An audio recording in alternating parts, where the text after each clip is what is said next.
One, two, three, four.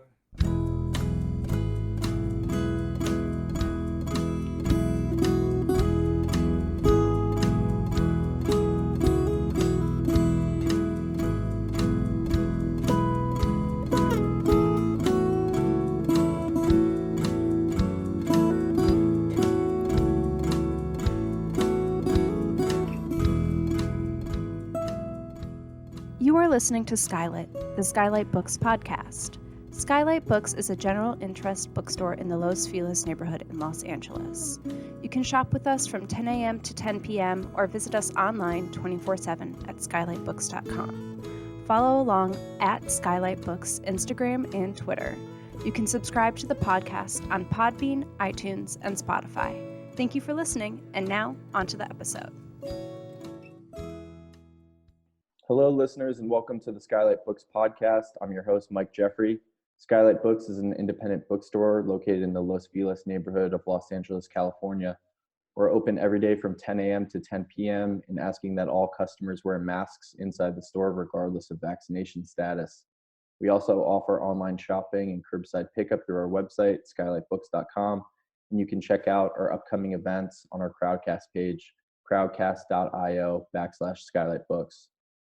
It's my pleasure to be joined by Mariam Rahmani and Justin Torres today to discuss Mariam's translation of In Case of Emergency by Masa Moheb Ali. Mariam Rahmani is a writer, translator, and scholar. Her fiction has appeared in Gulf Coast, her translations in Columbia Journal and After Cinema, Fictions from a Collective Memory, and her nonfiction writing in Bomb Magazine, the Los Angeles Review of Books, and The Rumpus.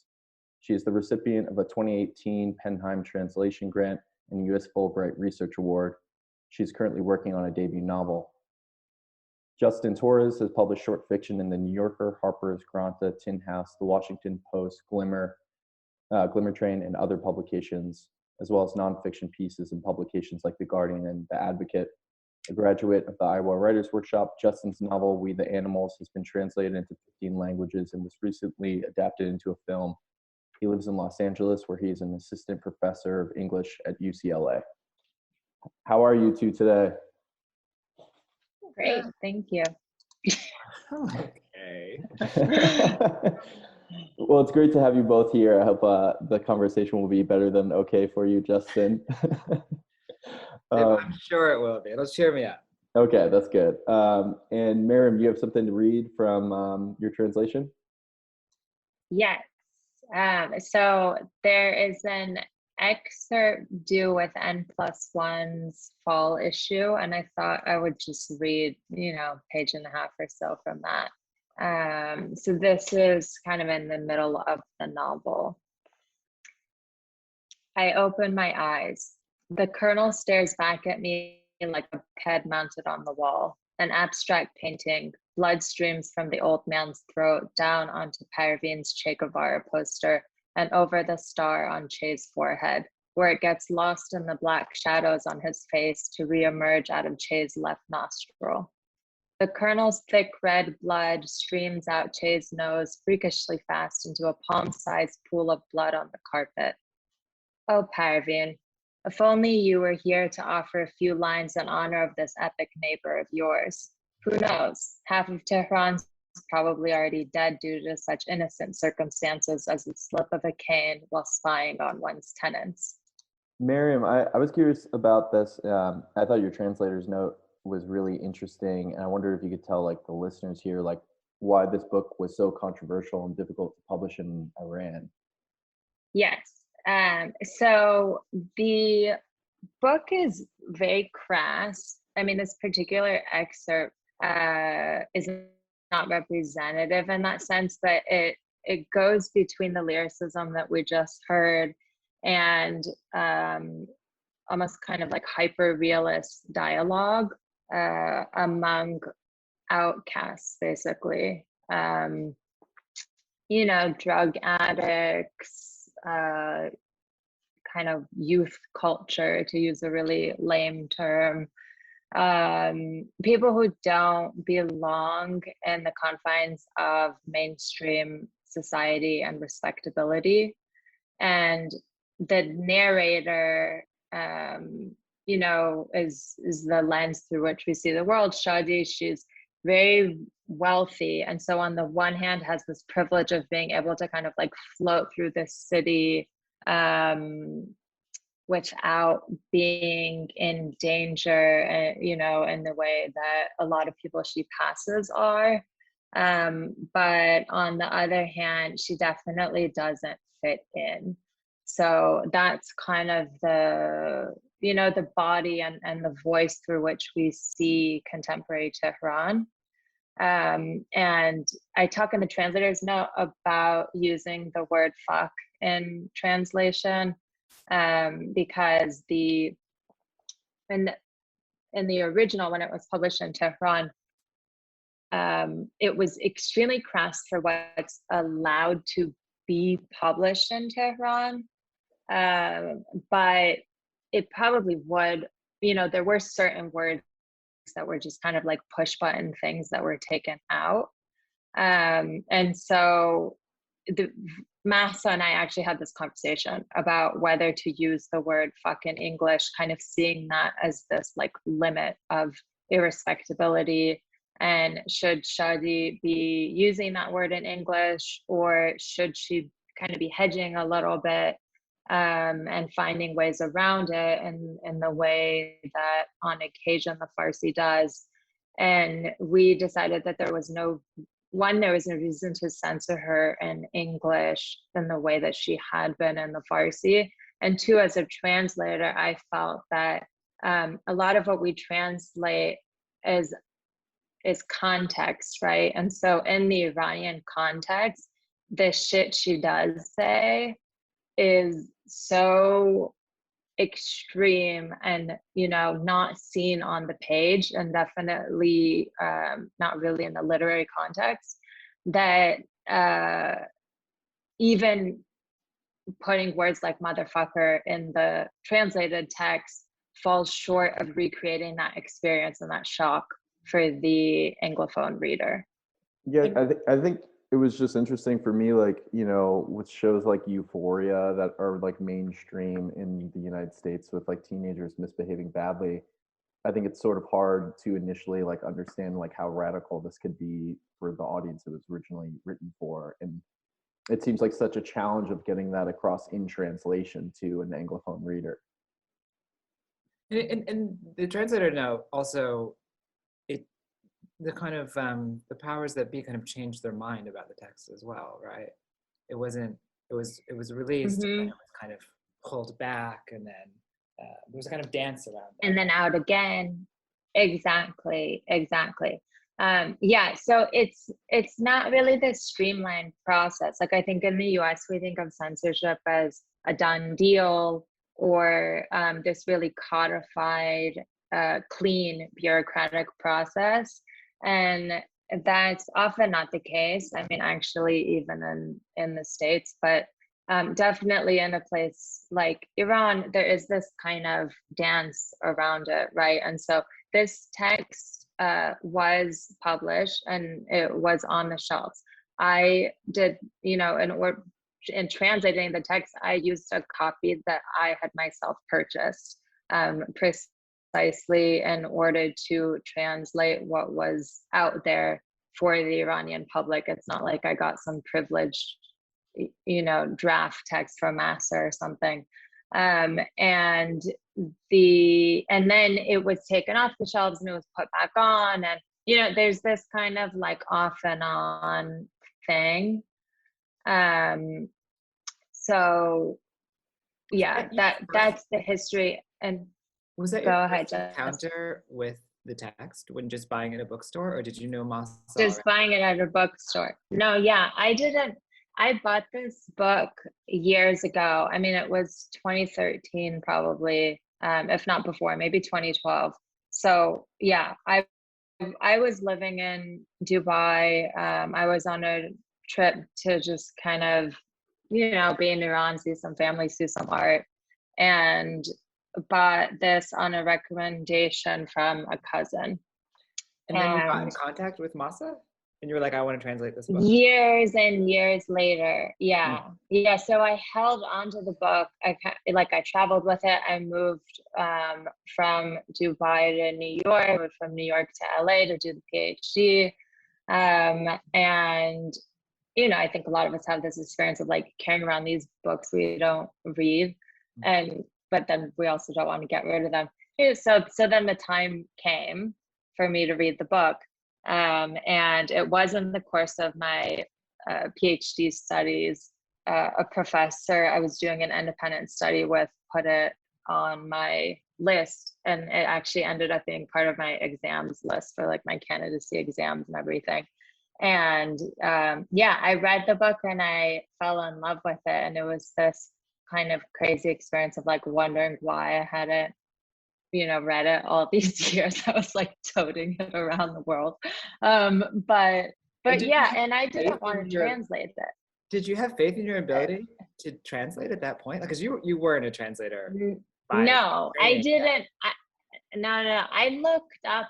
I was like, this is crazy. People should read this book because it's just not really what's represented as Iranian literature. And she's like genderqueer, and it's a wild book. Yeah, exactly. And we can talk about the queerness in a minute too. But you know, it really was just like this riot of a book, and it's so short and it packs such a strong punch. And so I looked it up expecting to find the English version and just being like, it would be interesting to see what somebody did with this in English, because it's so much steeped in like slang and vernacular, and it wasn't there, and I was really surprised. And I found some versions in European languages, and then just moved on, you know.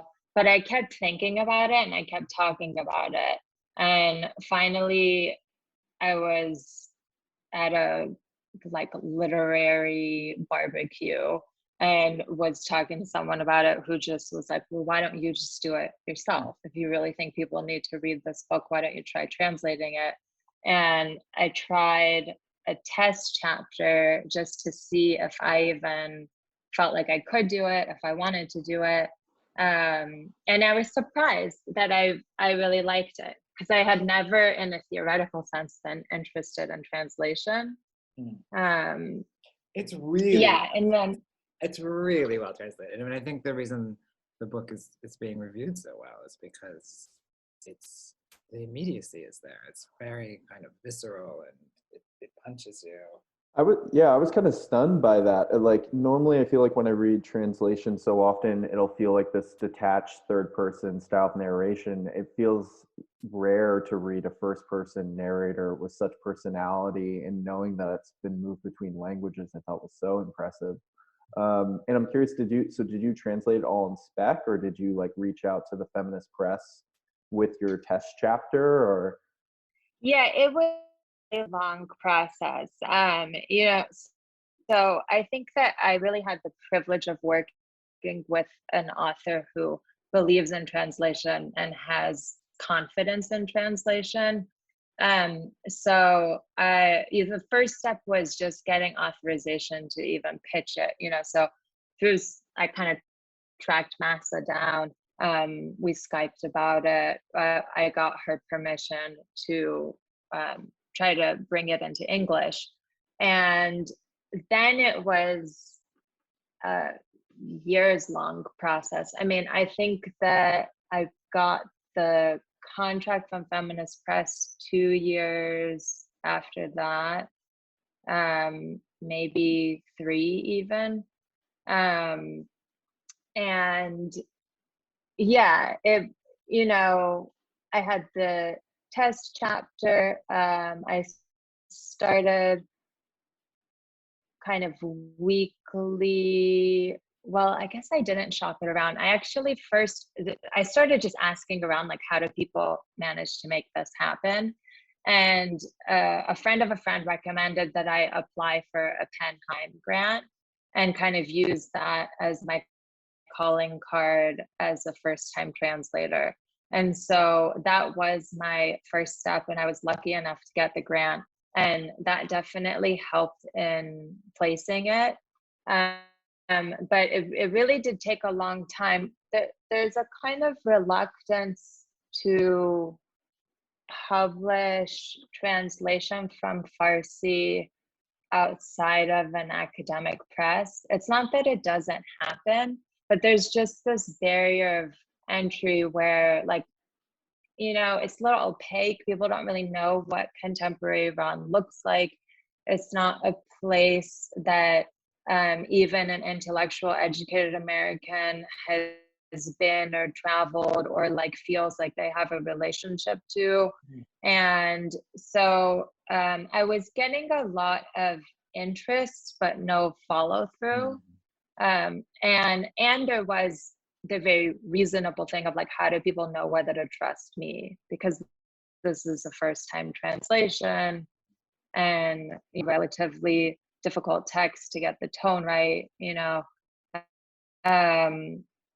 yeah. And then it was really only like a year and a half later that feminist press ended up coming through. And at that point, actually, the translation was agented. So I personally didn't find feminist press. So I was kind of lucky enough to, but I had conversations. It was like, being shopped around like independent presses, a lot of which like I myself had initiated conversations with. And then this worked out, and it was just the perfect home for it. So I want to double back on something that you just said, because I feel like we moved past it a little quickly, which is just that there's either a kind of black hole around what people know or think of Tehran and Iran in general, or there's weird received impressions that are probably wildly inaccurate because people just don't know, and they're just getting whatever information. And what I think this book is so fascinating about this book is it travels all over Tehran, right? Like it's a journey through Tehran, but it's a destroyed Tehran. And so you're both getting these glimpses and you're not at the same time. Yeah, I don't know if you have anything to add to that. Yeah, I think it's definitely not like a guidebook to Tehran or something. But for me, as someone who lives in LA, it's a really interesting book in that sense, right? I mean, on the one hand, okay, LA has this huge kind of diasporic community of Iranians, but more so than that, it's like the city itself is similar in the sense, they're both, there's no ocean right next to Tehran, but like there's a mountainscape, there's a sprawling city that you need a car to get around. It's smog ridden, and most importantly, everybody's waiting for the big one, right? And there's this kind of threat of natural disaster that looms over the city, and literally is kind of bubbling under our feet every day. And so the premise of the book is taking that seriously, and like it happens, like the big one hits Tehran, and what happens to that, like in that moment, kind of what does that rupture allow?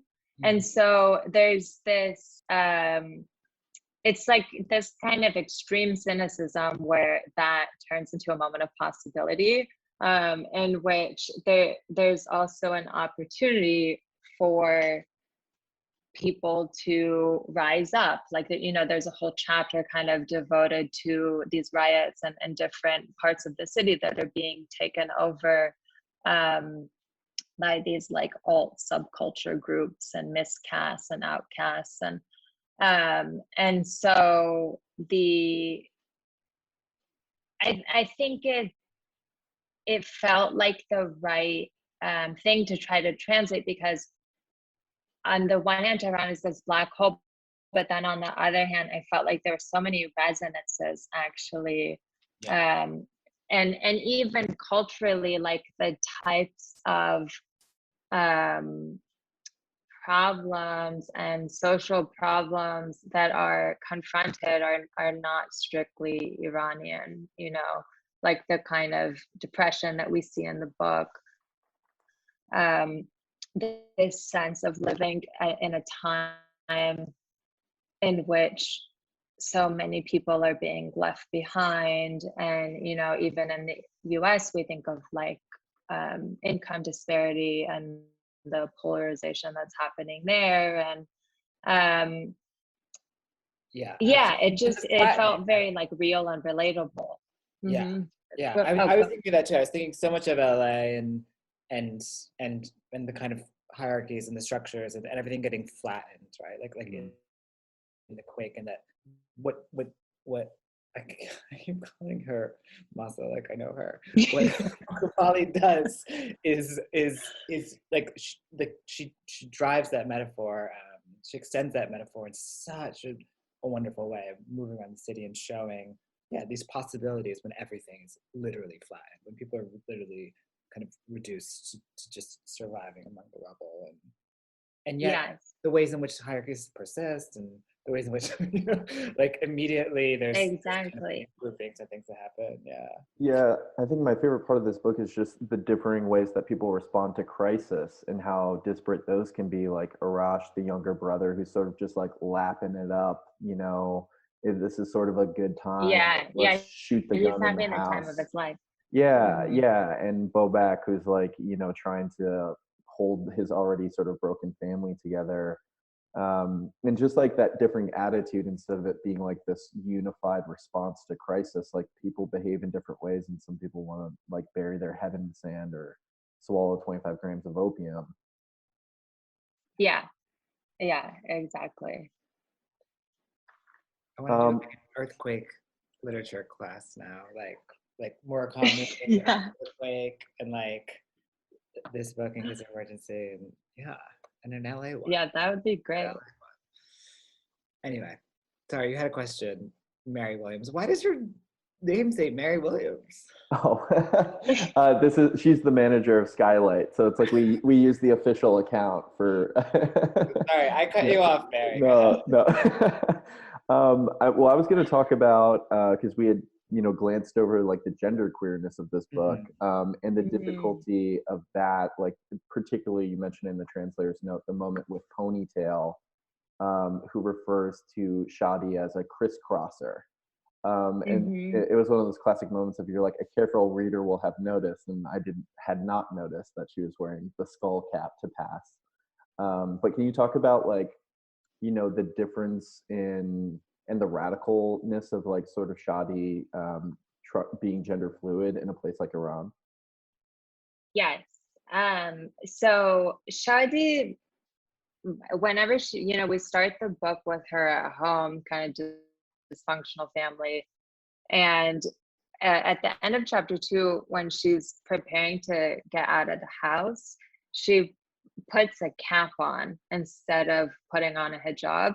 Legally, women in Iran, have to cover their hair and most of their bodies outside in public.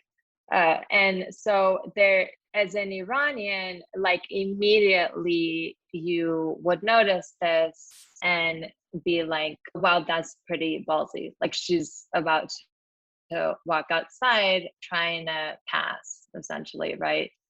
So it's this kind of cross-dressing, male cross-dressing, as a protest against the public hijab laws. So we see this throughout the text, because she visits various friends. They're all as messed up as she is, some even more messed up than she is. And, there's this kind of movement of like, in the house, she can do what she wants, but it's clear that when she goes outside, she's always putting the cap back on. And on occasion, when she'll have some sort of a run-in where there's a negotiation of this question, like, is she passing or is she not passing? And at the end of the book, there's this really fraught moment in which she's interacting with a group of old men and like very concerned that her voice is too high and they're going to there's going to be like this confrontation and this moment of failure in a sense, and she does pass. But so when I was at first, I thought that this posed a big translation problem because the book is in the first person, but in Farsi, the third person pronoun is gender neutral. There aren't like he, she pronouns. And so I kind of had this issue of how do we talk about Shadi? Do we it seems weird to use they, them pronouns because that's also not really relevant to Farsi. I don't, and just all of the politics around like using this kind of Western LGBTQ language on a globe, like just imposing it on this global South scene as if that makes sense. And then I had these conversations with Massa in which she corrected me and actually said that the issue isn't this like identitarian issue that in the ways that we're used to thinking about LGBTQ stuff in the US, but that it's actually just a political statement. And there is this whole phenomenon in Iran of Nard Pushi, in which women cross-dress as men in public and fully identify as women, but do it as a kind of political protest. And then of course, like after my attention had been drawn to this, the next time I was in Tehran, I was like seeing these people all over just passing and like living their lives. But that said, it's extremely risky. It's not an easy thing to do. And so the pronoun thing kind of fell out and like that wasn't a problem anymore. And the problem became, how do we think about this cross-dressing and this gender cross in a way that's not identitarian and is about the politics? So I drew attention to that in the translator's note. It's not something that really comes up within the text itself, but like if you have that tool, then I think you can read the text knowing that that's what's going on as she's going through the streets. Now, I will say though that I think it still like leaves a space for queerness. So even though we're not really talking about transness here explicitly, the text is queer. I mean, there are these erotic attachments that Shadi has to both like men and women characters, and there's not a lot of discussion of that, and it doesn't seem to care. Like the text itself is not playing the game of trying to draw attention to that, but that's actually what is so like freeing about it, I think, is that it takes for granted that the erotics are there, that there's not an explicit negotiation or differentiation between these relationships. So like we'll see it come up in her female friendships. I think that there's a real argument that she has a huge crush on, like, if not is actually in love with her friend Sarah. When you're reading that chapter 7, it's just she's jealous of his boyfriend. There's like all this explicit or unexplicit kind of stuff about like what Sarah does or doesn't mean to her. And then there's the moment that where the question started, which is with this character Ponytail, who's operating in the kind of opposite gender vector. So ponytail is a femme, you know, man, let's say. And we can call him a man because there is this like dialogue around it. And he asks her whether she he uses this word in Farsi, transfer, which is just a transliteration of the word transfer from English, you know, like imported into Farsi. And he asks her if she's some sort of transfer or something. And I had real problems around like how to translate this word. So on the one hand, the issue is it's pretty like diminutive and lightly offensive, but it's not really of the rank of you know, more explicitly like offensive words that we can think of in English for calling trans people. And so I didn't want to, one, recreate a violence on the page, two, actually like be overstating, you know, like not even recreate, but like create this violence on the page by using some word that's normally used in English to a slur against trans people, and put that in the text. It didn't really seem warranted. On the other hand, like he's not being respectful. Like at some point there was an edit where it was like, well, can we just use the word trans, where he's asking her like, what are you, trans or something? And it's like, no, because that gives him a lot of credit. It suggests that he is someone who, you know, respectfully is just like asking this question about her identification, and that's not the case at all. And so, you know, the solution I ended up coming with was like similarly kind of doing a neologism that's a little bit weird, because also the Farsi is not a normal term. Like it, you know, it's not like everybody has heard that term before.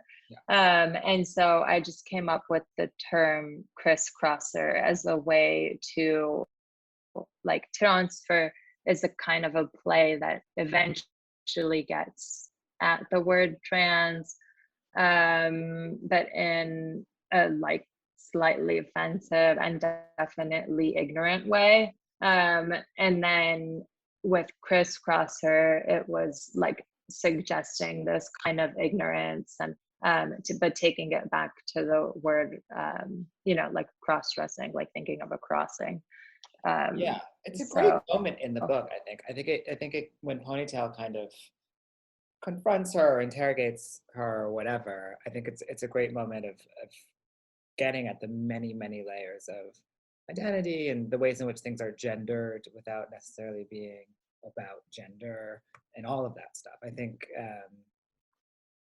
I felt really tense reading the book, you know, in all of the kind of gendered interactions that she has, knowing that she's passing and kind of moving through the world and making this political statement, and like there are like immense parallels with trans identity, and then there are also these kind of departures as well, which I think the book does a really great job, and you in your translation did a really great job of capturing. Yeah, that was my hope, is really, like Justin is saying, to, on the one hand, there are some real opportunities for like feeling a resonance, but also not to have the translation equate, right? Like this is a context with its own history and its own struggles, and some of them are similar struggles in the US and some of them aren't. So hopefully the book still like maintains a certain amount of friction, right? It shouldn't just be like so easily digestible. That feels like a good place to stop. I appreciate you guys taking the time. Today's guests were Mariam Rahmani and Justin Torres, and we were talking about Mariam's translation of In Case of Emergency by Masa Moheb Ali. You can order that book at skylitbooks.com or come in and pick it up at the store. We'll have it on display as soon as it's published. Thanks again to my guests for joining me today. Yeah, it's a great book. Thank Go you. get it, whoever's listening to this podcast. Thank you for listening to the Skylight Books podcast series. Please don't forget to visit our website at skylitbooks.com and make sure to follow us on Twitter and Instagram. Also, don't forget to subscribe to this podcast for more author talks and bookseller conversations. You can find us on Podbean, iTunes, and Spotify. Stay safe and healthy, and we hope to see you back in our store soon.